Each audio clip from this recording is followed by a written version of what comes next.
So in this respect, we should and must build on anarchism. You know that Marxism fetishized just the economic sphere, and in this respect, it was colorblind. It did not detect many forms of exploitation that were present. For instance, Cindy said that she's not just against the government, but she's against hierarchy. And this is also what the so-called old left was not able to see. It was just focused on class antagonism. It was not operating with the concept of hierarchy.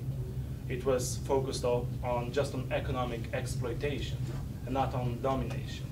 And it is something that we need to rescue from the past social struggles.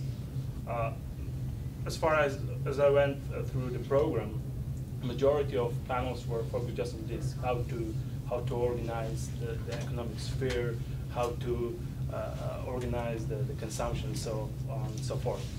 Those are all important questions, no doubt about it.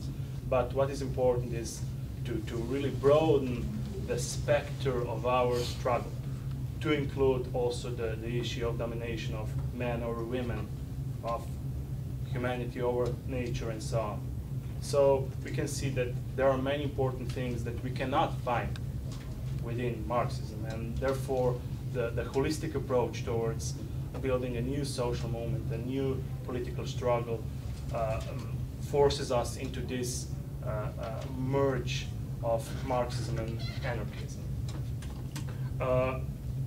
I guess the best example that these things do work are Zapatistas. I don't need to remind you about how the small group of Marxist-Leninists left their privileged positions at universities, hospitals, architecture bureaus, and so on and so forth.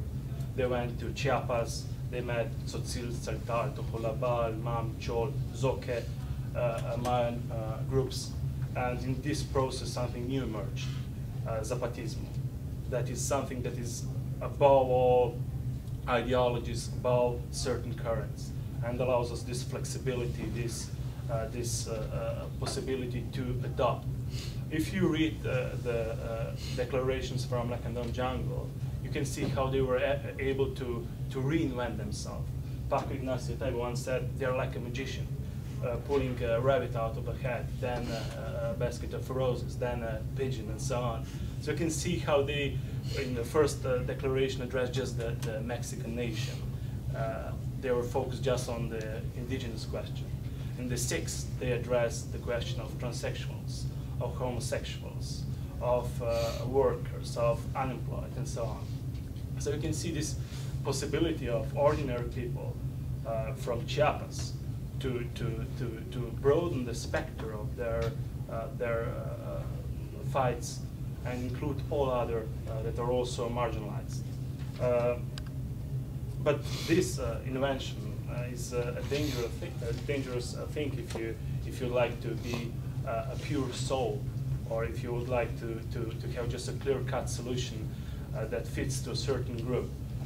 Here is a short piece from a letter that El Sup sent out on February 15th, 1995. It's entitled "The Retreat is Making Us Almost Scratch the Sky." In it, he writes about himself, or about the Zapatista as such. The whites accuse him of being dark. The dark ones accuse him of being white. The authentics accuse him of being indigenous. The indigenous accuse him of being mestizo. The machos accuse him of being feminine. The feminists accuse him of being macho. The communists accuse him of being anarchist. The anarchists accuse him of being orthodox. The reformists accuse him of being ultra.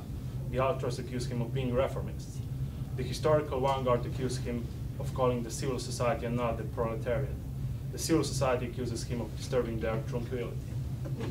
Okay, you can see that such a new fusion would be a dangerous thing, and therefore I hope that Andrej and Stockton will receive many, not positive reviews, but rather critiques and accusations, because this new invention should be a dangerous thing, something that we don't want to do, that we should do. To conclude, I'd like to to highlight how important such an invention would be and how radical it really is in comparison with old solutions, with all old rhetorics and so on. It's a story or anecdote when the Zapatistas, or Zapatista National Liberation Army, not the whole Zapatista movement, went into negotiations with the Mexican government. After the uprising, the political space was open, and many armed guerrilla groups, Marxist groups, orthodox, old-style groups emerged, and they started to accuse Zapatistas that they sold out. On one hand, we got old Mayan communities, many illiterate, many without shoes, many without arms. On the other hand, we got new Marxist groups in iron uniforms and shiny boots. And they accused the former that they sold out. In one piece that Marcus wrote in reply to those accusations, we can see how radical and how important such flexibility and pragmatism is. He basically depicts the two diametrically opposed positions. On one side, we got those radical Marxist groups. On the other hand, we got Zapatistas able and willing to transform. He writes, the difference is not, as you insist on saying it, that you will not engage in dialogue with the government, that you fight to take power, and that you have not declared war. Whereas we do engage in dialogue, we do not fight to take power, and we did declare war on the Mexican Federal Army. The difference is that our political proposals are diametrically opposed, and this is evident in the discourse and the practice of two organizations. We have carved a path, new and radical, so new and radical that every political faction has criticized us and looks on us with disgust. Too bad, that's just the Zapatista style. So we can hope that many factions, many groups will look at this gas at us, and that this new invention will be criticized. Okay.